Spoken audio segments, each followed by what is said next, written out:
Hi guys, and welcome on Cheaters and Jerks. This channel is about real-life cheating stories and consequences. The letter from my lawyer lay on the coffee table, its crisp edges mocking me. I couldn't bring myself to touch it again, but its words were seared into my memory. Child support payments due monthly. Custodial rights terminated. No contact unless initiated by the children.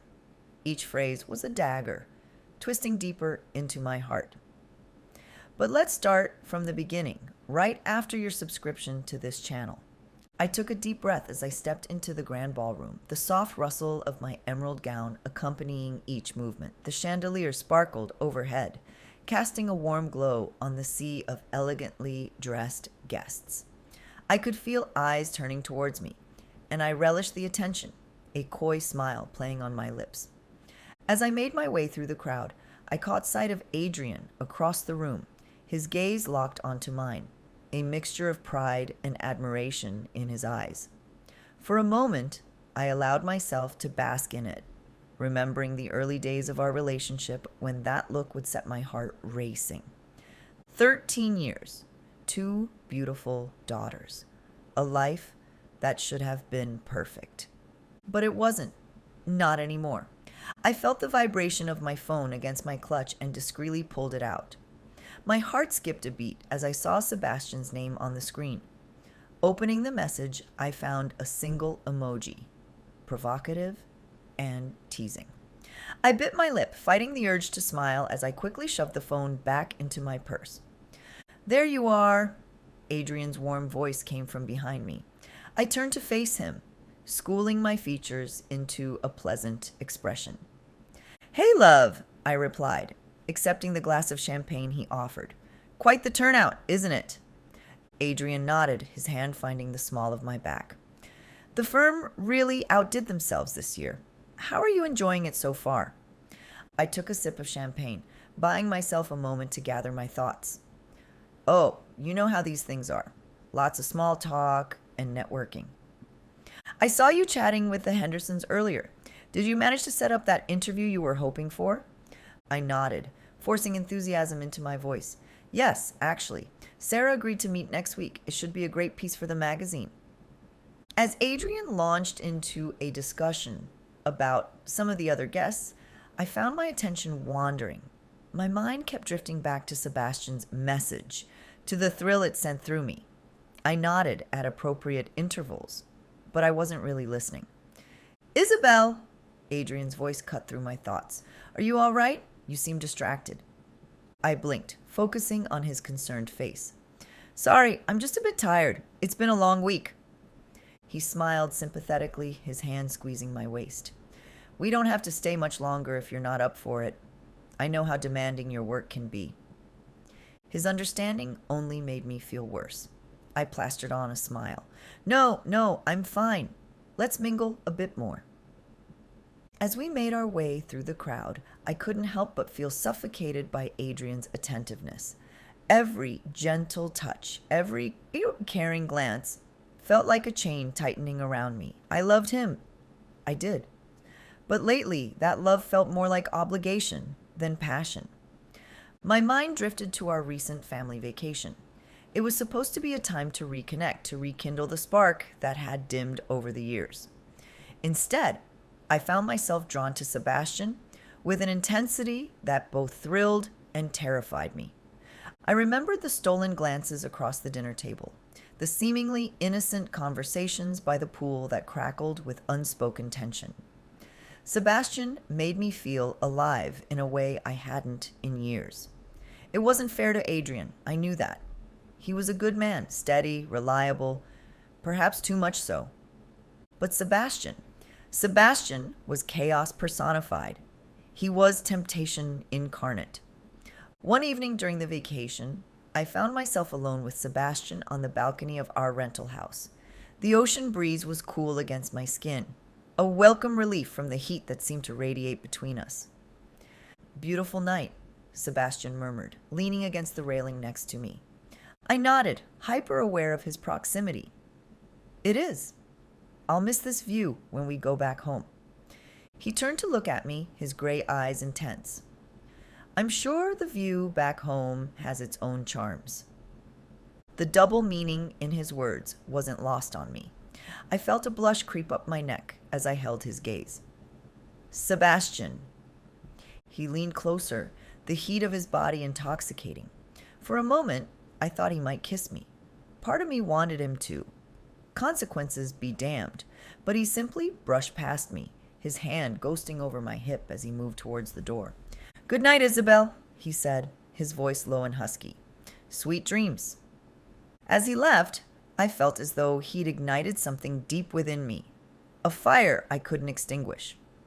Back home, life resumed its carefully curated routine. School drop-offs, editorial deadlines, dinner with Adrian. On the surface, everything was perfect. But beneath the facade, a forbidden connection was flourishing. It started innocently enough. A text here and there, checking in after the vacation. But soon, the messages took on a different tone. What began as harmless exchanges turned darker, more explicit. Each word that filled my screen felt like a hammer blow to the fragile boundaries of my marriage. I told myself it was nothing, that it would pass. But the truth was far uglier. I liked the danger, the way it made me feel wanted in a way Adrian's dependable affection no longer did. Late at night, I'd wait for Adrian to fall asleep before unlocking my phone.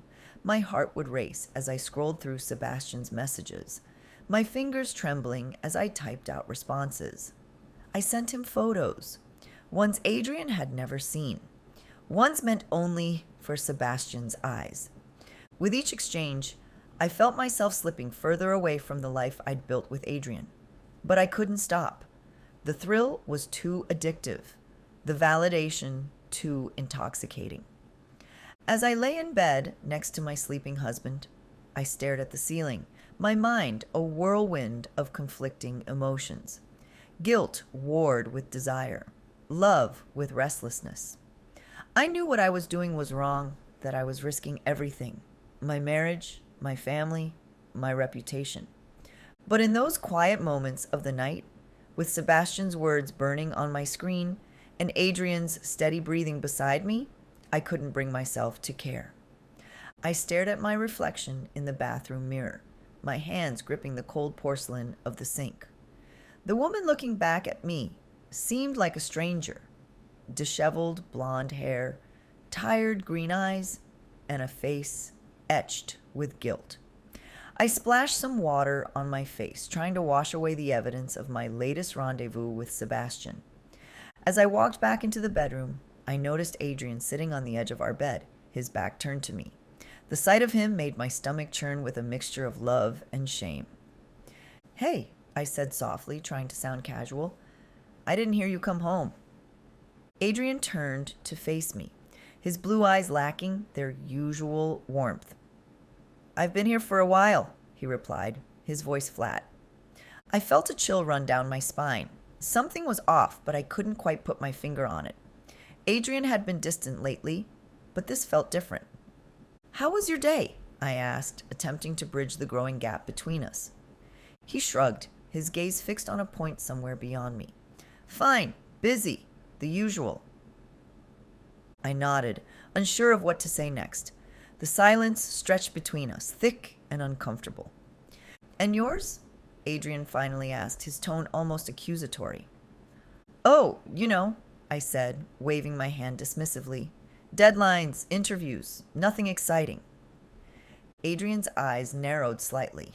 "Really? No exciting stories you're working on?" I felt my heart rate quicken. "No, not really. Just the usual corporate scandals and political mudslinging." He nodded slowly, then stood up. As he walked past me, I caught a whiff of his cologne, the same scent I'd fallen in love with years ago. But now it felt suffocating. "I'm going to grab a shower," Adrian said over his shoulder. As soon as I heard the bathroom door close, I collapsed onto the bed, my mind racing. When had things gotten so complicated? I reached for my phone, my fingers itching to check for messages from Sebastian.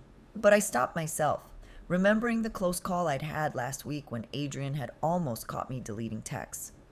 I closed my eyes, thinking back to the one of times Sebastian and I had crossed the line.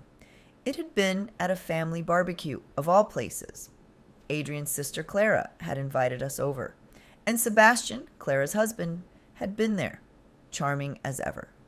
We'd ended up alone in the kitchen, ostensibly getting more drinks for everyone.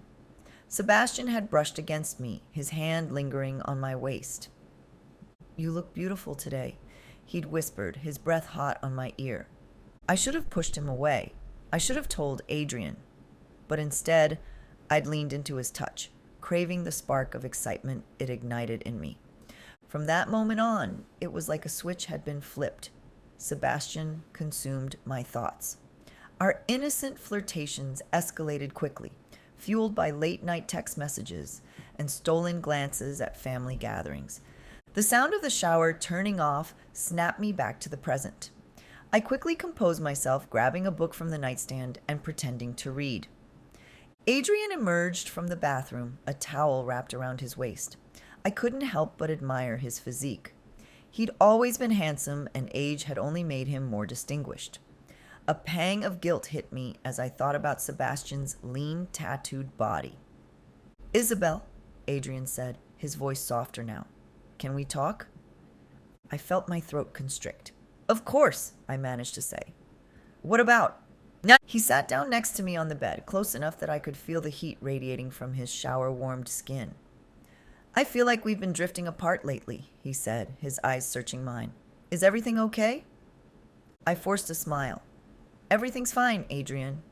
We've both just been so busy with work, that's all." He nodded, but I could tell he wasn't convinced. "You know you can talk to me about anything, right? If something's bothering you, or if you're unhappy." For a moment, I considered confessing everything.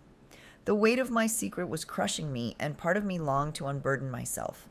But the thought of losing Adrian, of seeing disappointment and betrayal in his eyes, was too much to bear. "I know," I said, reaching out to squeeze his hand. "And I appreciate that. I'm just stressed about work, that's all. Things will calm down soon." Adrian smiled, but it didn't reach his eyes. He leaned in and kissed me softly on the forehead. "I love you, Isabel," he murmured. "I love you too," I replied automatically, the words feeling hollow in my mouth. As Adrian got up to get dressed, I felt my phone vibrate in my pocket. My heart raced, knowing it was probably Sebastian. I wanted to check it immediately, but I forced myself to wait until Adrian left the room. Once I was alone, I pulled out my phone with trembling hands. Sure enough, there was a message from Sebastian. "Miss you already. Can't stop thinking about earlier. When can I see you again?" I stared at the screen, torn between desire and disgust. How had I let things get this far? I thought back to the hotel room earlier that day, the passion, the intensity, the way Sebastian made me feel alive in a way I hadn't in years. But then I thought of Adrian, sweet, dependable Adrian, the man who had stood by me through thick and thin, who had helped build the life I now took for granted. I typed out a reply to Sebastian, then deleted it. I typed another, then deleted that too. Finally, I put the phone down without responding. I knew I was standing on the edge of a cliff, as the beat had said, but for the first time, I wasn't sure if the thrill was worth the fall. I woke up on the morning of my birthday, feeling a mix of anticipation and guilt. The sun streamed through the curtains, casting a warm glow across the room. As I stirred, I felt Adrian's lips brush against my forehead. "Happy birthday, Isabel," he said, his voice unusually cheerful. "I'm taking the girls out for the day so you can relax." I blinked, surprised by his thoughtfulness. "Oh, thank you. That's very kind of you." Adrian smiled, but there was something in his eyes I couldn't quite read. "You deserve it. Enjoy your day." As he left the room, I couldn't shake the feeling that something was off. But I pushed the thought aside, deciding to embrace this unexpected gift of solitude. Once the house was empty, I indulged in a long, luxurious bath. The warm water soothed my nerves, and I tried to focus on the present moment rather than the gnawing guilt that had become my constant companion. After my bath, I treated myself to a face mask and a manicure. The quiet of the house was both comforting and eerie. I found myself checking my phone more often than I'd like to admit, half expecting a message from Sebastian. But there was nothing. As evening approached, I heard the sound of car doors slamming and voices outside. My heart raced as I realized Adrian was back, and he wasn't alone. I quickly touched up my makeup and smoothed my hair, then made my way downstairs. The moment I opened the door, I was greeted by a chorus of surprise. My living room was filled with familiar faces. Friends, family, colleagues. Balloons and streamers decorated the space, and a large happy birthday banner hung across the fireplace. Adrian appeared at my side, his hand resting on my lower back. "Happy birthday, darling," he said, guiding me into the room. "I hope you don't mind the little get-together." I plastered on a smile, genuinely touched by the gesture, but also overwhelmed. "Of course not. This is wonderful. Thank you." As I made my way through the crowd, accepting hugs and birthday wishes, I caught sight of Sebastian and his wife. My stomach dropped. Sebastian avoided my gaze, while his wife offered a polite but cool smile. "Isabel, happy birthday," she said, her voice tight. I swallowed hard. "Thank you for coming." The party continued, and I found myself constantly aware of Sebastian's presence in the room. I chatted with guests, laughed at jokes, and accepted gifts, all while feeling like I was walking on eggshells. As the evening wore on, Adrian stepped to the center of the room, tapping a glass to get everyone's attention. The chatter died down, and all eyes turned to him. He looked confident, casual even, but there was something in his demeanor that made my pulse quicken. "Everyone, I want to thank you all for coming to celebrate Isabel's birthday," Adrian began, his voice carrying across the room. He turned to me, a smile on his face that didn't quite reach his eyes. "And Isabel, my dear, I have a special surprise for everyone." My heart pounded in my chest as Adrian produced a thick folder from behind his back. The room fell silent, an air of anticipation settling over the guests. "You see," Adrian continued, his tone light, but with an undercurrent of steel. "I've been doing some research lately, and I thought, what better gift to give than the truth?" He opened the folder and held up the first page. My blood ran cold as I recognized the screenshot of a text conversation between Sebastian and me. Explicit messages that were never meant to see the light of day were now on display for everyone to see. Gasps and murmurs rippled through the crowd. I felt the color drain from my face as Adrian moved on to the next piece of evidence, a photo of Sebastian and me entering a hotel together. "Now, I know what you're thinking," Adrian said, his voice steady and controlled. "Maybe this is just a misunderstanding, but I assure you, it's not." He continued, methodically presenting receipts, timestamps, and GPS logs. Each piece of evidence was another nail in the coffin of my marriage, my reputation, my entire life. I wanted to run, to scream, to deny everything. But I was rooted to the spot, unable to move or speak. The room spun around me as I watched the faces of my friends and family morph from shock to disgust.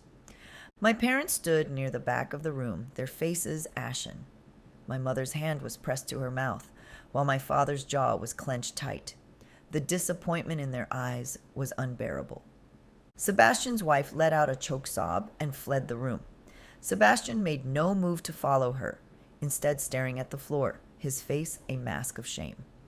Adrian's voice droned on, detailing every sordid aspect of the affair. His delivery was precise, almost clinical, as if he were presenting a case in court rather than exposing his wife's infidelity. "I thought you all deserved to know the truth about our dear Isabel," Adrian concluded, his eyes finally meeting mine. The pain and betrayal I saw there made me want to crumble to the floor. "Happy birthday, darling." The silence that followed was deafening. Guests began to shuffle awkwardly, murmuring excuses as they made their way to the door. I stood there, exposed and humiliated, as my entire world collapsed around me. As the last guest left, Adrian disappeared upstairs, leaving me alone in the wreckage of the party. I could hear him moving around, and a few minutes later he returned with a suitcase in hand. "Your things are packed," he said, his voice flat and emotionless. "I want you to leave." I found my voice at last, though it came out as a pathetic whisper. "Adrian, please, we can talk about this. I'm so sorry." There's nothing to talk about," he cut me off. "You made your choice. Now you have to live with it." "The girls," I pleaded. "At least let me say goodbye to Amelia and Juliet." Adrian's expression hardened. "They're asleep. I won't have you waking them up to this mess. You can contact my lawyer about visitation." Tears streamed down my face as I took the suitcase from him. "I love you," I whispered. He didn't respond, just turned his back on me and walked away. With shaking hands, I opened the front door and stepped out into the cool night air. The weight of my actions pressed down on me as I realized the full extent of what I'd lost. My marriage, my family, my home, all gone in a single evening. As I walked down the driveway, suitcase in hand, I knew that nothing would ever be the same again. The life I had known was over, shattered by my own selfish choices. And as the door closed behind me with a final, resounding click, I was left alone with the consequences of my betrayal. I stared out the window, watching the snow fall softly on the empty street below. My breath fogged the glass, obscuring the view of a world that had moved on without me. A year. It felt like both an eternity and a blink of an eye since that fateful day when everything I knew crumbled beneath my feet. The letter from my lawyer lay on the coffee table, its crisp edges mocking me. I couldn't bring myself to touch it again, but its words were seared into my memory. Child support payments due monthly. Custodial rights terminated. No contact unless initiated by the children. Each phrase was a dagger, twisting deeper into my heart. I turned away from the window, my gaze falling on the sparse furnishings of my tiny apartment. A second-hand couch, a rickety table, bare walls save for that one photo of Amelia and Juliet. It was all I had left of my old life, and it felt like a cruel joke. My phone buzzed. Another rejection email from a potential employer. I didn't even need to read it. The pattern had become painfully familiar. No one wanted to hire the disgraced journalist who'd become tabloid fodder. My byline, once a source of pride, was now poison. I sighed, running a hand through my unwashed hair. Time to get ready for my shift at the cafe. The thought of donning that green apron again made my stomach churn, but beggars couldn't be choosers. And I was definitely begging at this point. As I changed, I caught sight of myself in the mirror. The woman staring back at me was a stranger, hollow-eyed, pale, a shadow of who I used to be. I barely recognized myself anymore. The walk to work was a blur of gray slush and hurried pedestrians. No one spared me a glance, and I was grateful for the anonymity. At least here, I wasn't Isabelle Laurent, the woman who threw away everything for a fling. I was just another faceless barista, invisible and unremarkable. The cafe was warm and busy, the hum of conversation and hiss of espresso machines a welcome distraction from my thoughts.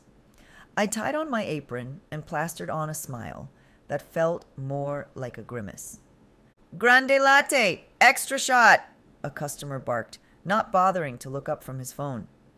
"Coming right up," I replied, my voice sounding fake even to my own ears.